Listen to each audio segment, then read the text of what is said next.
우리가 정상적인 인생으로 살아가기 위해서는 무엇보다도 죄를 이기는 영적 에너지가 충만하게 내게 채워져야 한다는 것입니다. 그 영적 에너지는 바로 예수 그리스도의 십자가의 보혈인 것입니다. 그러면 이 보혈을 어떻게 채울 것인가? 그것은 내 삶의 예배의 삶으로 채워야 되는 것입니다. 기도의 삶으로 채워야 되는 것입니다. 찬양의 삶으로 채워야 되는 것입니다. 이것이 영적 에너지를 공급받는데 절대적인 길인 것입니다. 이 시간에 진리의 에너지를 넘치도록 채우는 여러분 되시기를 바랍니다. 마가복음 4장에 보면은 예수님께서는 씨 뿌리는 비유, 여기에서 예수님께서는 마음의 상태를 밭으로 설명을 하였습니다. 좋은 땅에 뿌려졌다는 것은 말씀을 듣고 깨닫는 자니, 어떤 사람은 말씀을 들어도 변화가 되고 어떤 사람은 변화가 되지 않습니다. 이유는 마음의 토양이 다르기 때문입니다. 상처의 씨앗을 심겨진 사람은 원망의 열매를 맺어집니다. 두려움의 씨앗을 심겨진 자는 불신앙의 열매를 맺게 되는 것이지요. 탐욕의 씨앗이 심겨지면 영혼의 어두움을 경험하게 되는 것입니다. 그러나 말씀의 씨앗을 심겨진 자들은 믿음의 열매를 맺게 되고, 성령의 씨앗을 심겨온 자들은 생명과 평안이 임하는 것입니다. 여러분, 지금 내 모습은 이미 내 마음에 심겨진 씨앗들의 결과라고 말할 수가 있습니다. 사탄은 우리에게 씨앗을 심습니다. 하나님도 우리에게 씨앗을 심습니다. 성경은 원수가 가라지를 덧뿌렸다고 말을 합니다. 사람들이 잘 때 원수가 와서 곡식 가운데 가라지를 덧뿌리고 갔더니, 영적으로 보면은 사탄은 계속해서 우리 마음에 씨앗을 심습니다. 어떤 씨앗이냐? 너는 안 된다. 하나님은 너를 버렸다. 용서할 수 없다. 포기해라. 반면에 하나님은 말씀과 성령으로 씨앗을 심습니다. 두려워하지 말라. 내가 너와 함께한다. 은혜가 내게 족하다. 너는 새롭게 된다. 그래서 신앙생활은 단순히 여러분 교회 다니는 것이 아니라 어떤 씨앗을 받아들이냐, 이 싸움인 것입니다. 마음의 씨앗은 반드시 열매를 맺습니다. 씨앗은 처음에는 작아 보입니다. 그러나 시간이 지나면 인생 전체를 지배합니다.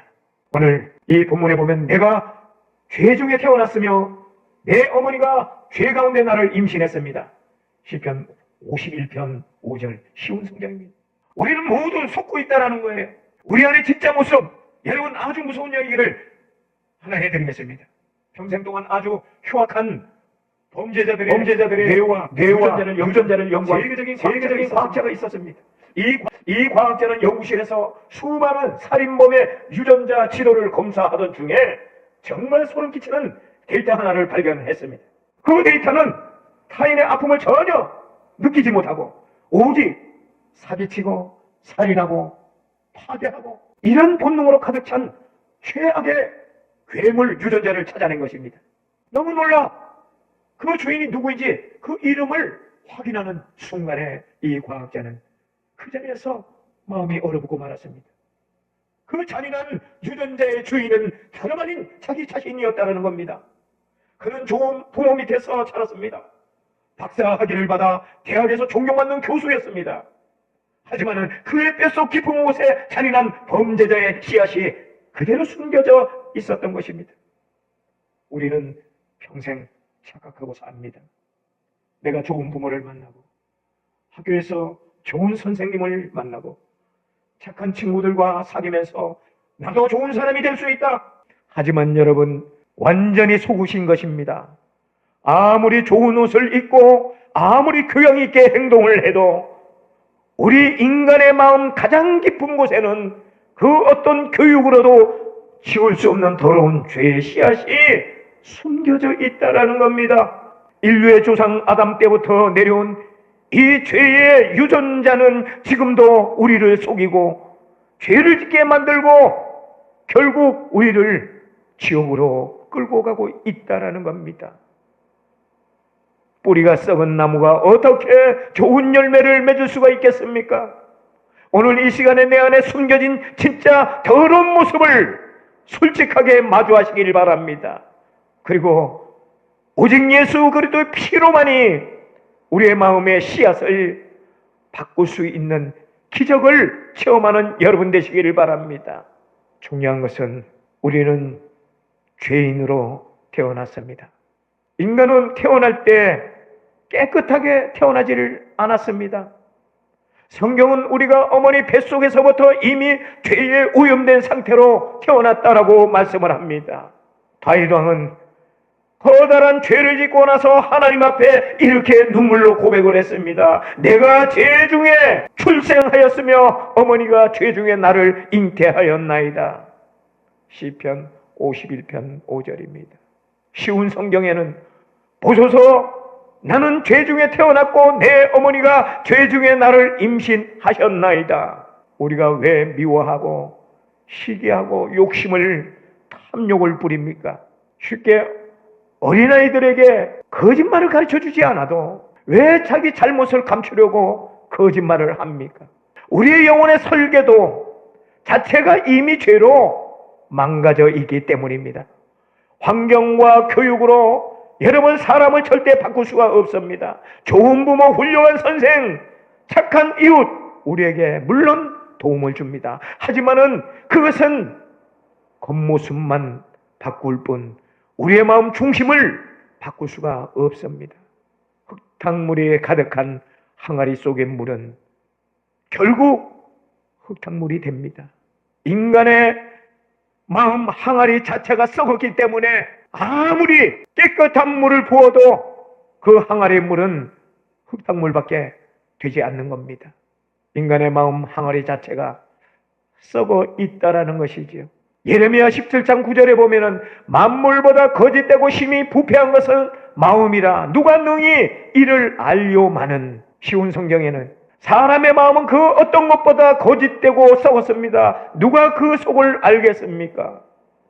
성경은 사람의 마음이 세상 그 무엇보다도 썩었다고 폭로를 합니다. 여러분 겉으로는 거룩한 척 앉아 있지만은 우리의 마음 속에는 온갖 음란 그리고 미움, 질투가 가득한 것 아니겠습니까? 이 거짓된 자아를 그대로 두고서는 절대로 바른 인생을 살아갈 수가 없다라는 것입니다. 모든 것을 가졌으나 실패한 우리는 성경의 사울왕을 좋은 예로 우리가 볼 수가 있습니다. 사울왕 최고의 예언자의 사무엘 밑에서 배웠고 그리고 왕이 되었습니다. 하나님의 영을 경험하기도 했습니다. 외모로도 멋졌습니다. 처음에는 이 사울왕은 대단히 겸손했습니다. 그는 최고의 환경과 최고의 영향력을 받은 사람이었습니다. 그러나 사울왕 마음속에 숨겨진 죄의 씨앗, 즉 내가 하나님보다 높아지겠다라는 거짓된 자아가 치료되지 않자 어떻게 되었습니까? 하나님의 명령을 어기고 좋은 양과 소를 자기 마음대로 숨겼습니다. 그리고 그것을 선지자가 책망했을 때에 사울이 이르되 그것은 무리가 아말렉 사람에게 끌어온 것인데 백성이 당신의 하나님 여호와께 제사하려 하여 양과 소를 가장 좋은 곳으로 남긴 것이요 그 외의 것은 우리가 진멸하였나이다 하는지라. 사무엘상 15장 15절의 말씀입니다. 사울은 최고의 스승 그가 있었지만은 마음속의 죄를 해결하지 못해서 결국 악한 영에 시달리다가 비참하게 스스로 목숨을 끊었습니다. 여러분 착하게 산다고 그 칭찬이 하나님에게도 통할 것 같습니까? 아닙니다. 내 안에 진짜 괴물인 죄의 씨앗을 깨부수지 않으면 우리도 사울처럼 망할 수밖에 없습니다.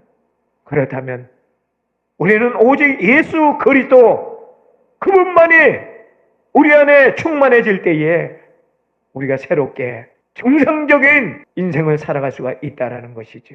여러분 내 힘으로는 절대로 죄를 씻을 수가 없습니다.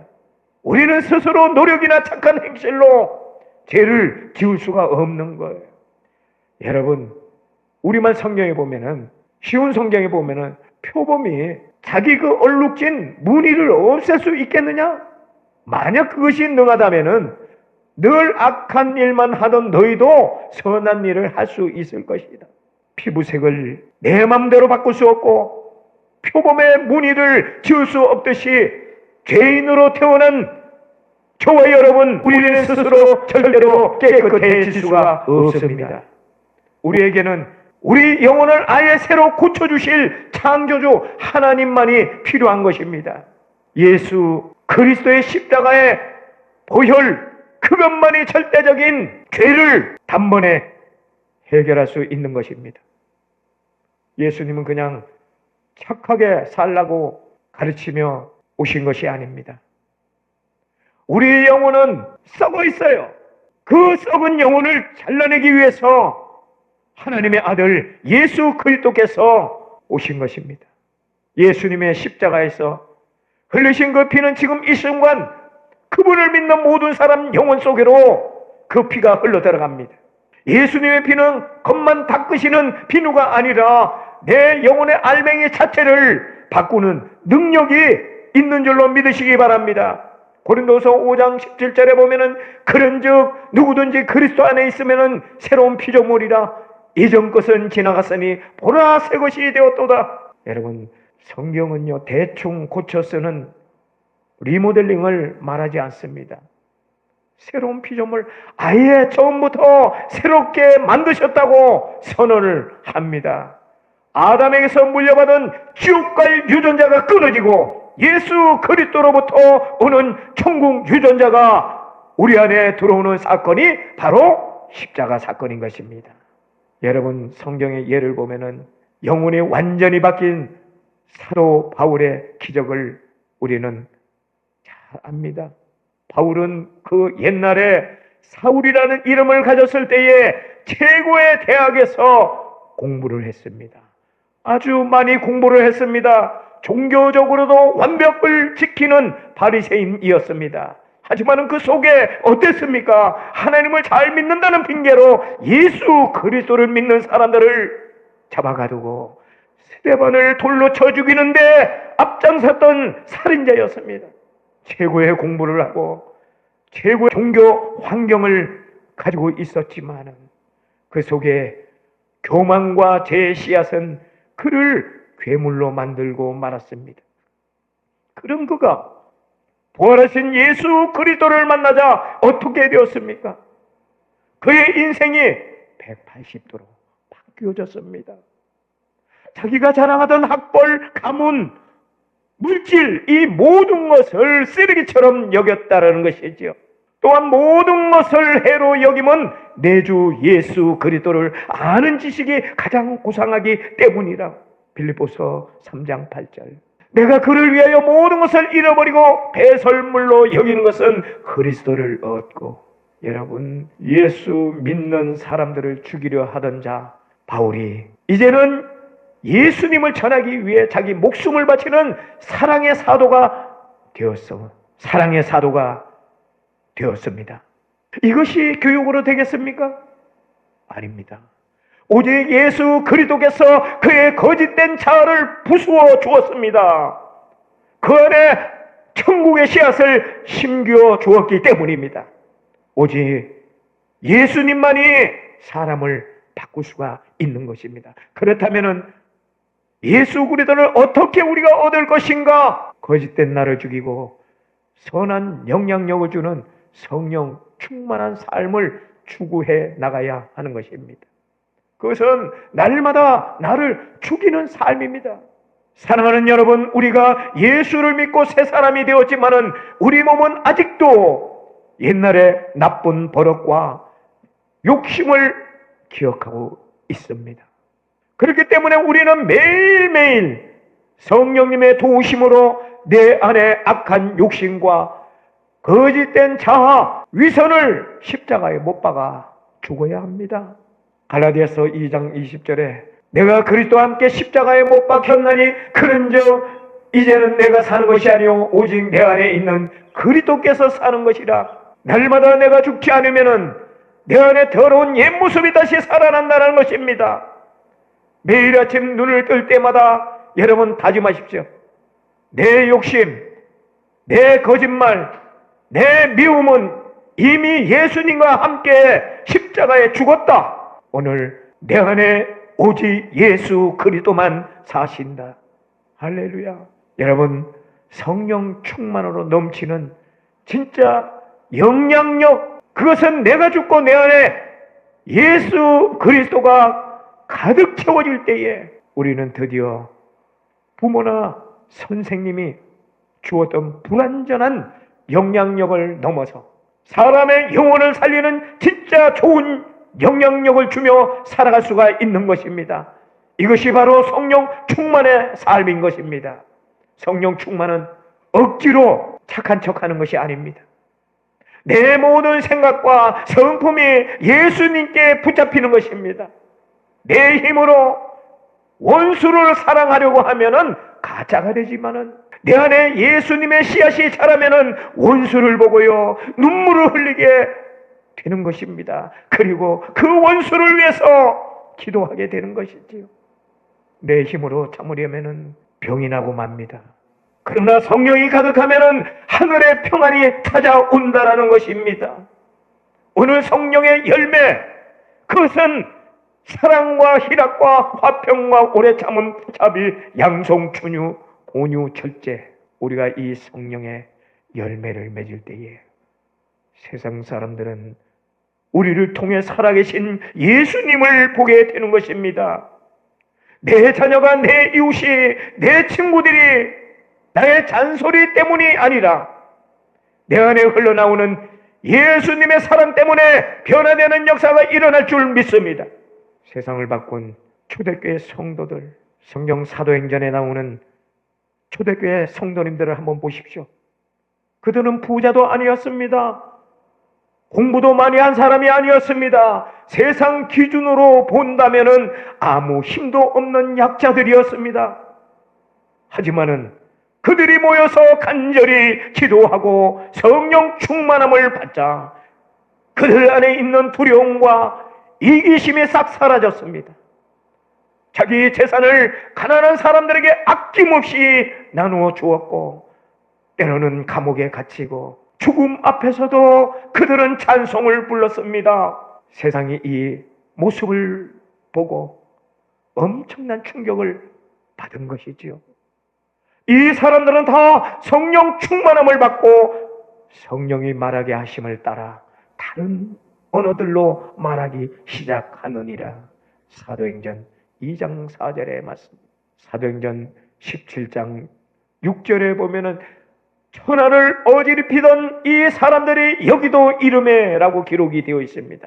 세상을 깜짝 놀라게 하고 세상을 통째 바꾼 이 힘은 여러분 과연 어디에서 나왔을까요?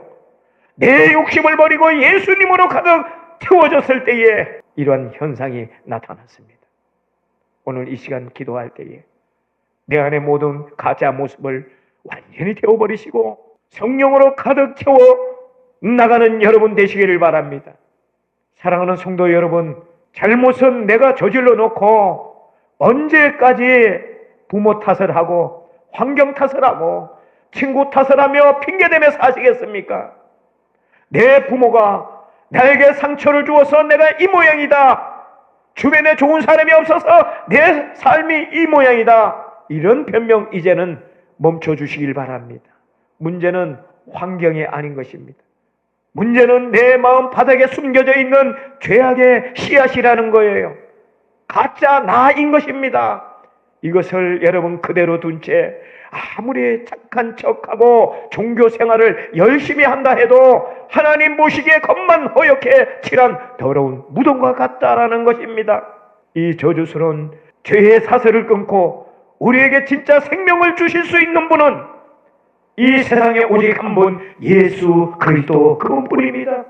그분만이 우리 마음속에 썩은 뿌리를 파내고 천국의 깨끗한 씨앗을 심겨주는 유일한 구원자이십니다. 예수님의 십자가 외에는 내 고집한 숨겨진 추악한 죄를 깨뜨릴 방법이 전혀 없는 것입니다. 예수님의 피 외에는 내 더러운 마음을 깨끗하게 할 길이 전혀 없는 것입니다. 예수님의 영 외에는 악한 세상에서 승리할 수 있는 능력이 전혀 없는 것입니다. 오늘 이 시간 내 가짜 가면을 다 벗어버리고 십자가 앞으로 저와 여러분이 나가야 되겠습니다. 내 안에 숨겨진 괴물 같은 이 욕심을 예수 그리스도의 이름으로 십자가에 못 박아 버리시는 여러분 되시기를 바랍니다. 오직 예수 그리스도, 예수님 이름만이 내 인생의 정답인 것입니다. 예수님 이름만이 내 가정의 정답입니다. 예수님 이름만이 우리 교회의 정답입니다. 그래서 오직 예수 그리스도인 것이지요. 이 시간 예수님의 피로 우리의 머리부터 발끝까지 깨끗하게 씻어주시고 성령의 강력한 불길로 찾아주셔서 내 안에 오직 예수님만 사시는 기적이 일어나는 저와 여러분이 되기를 간절히 축원합니다. 아멘.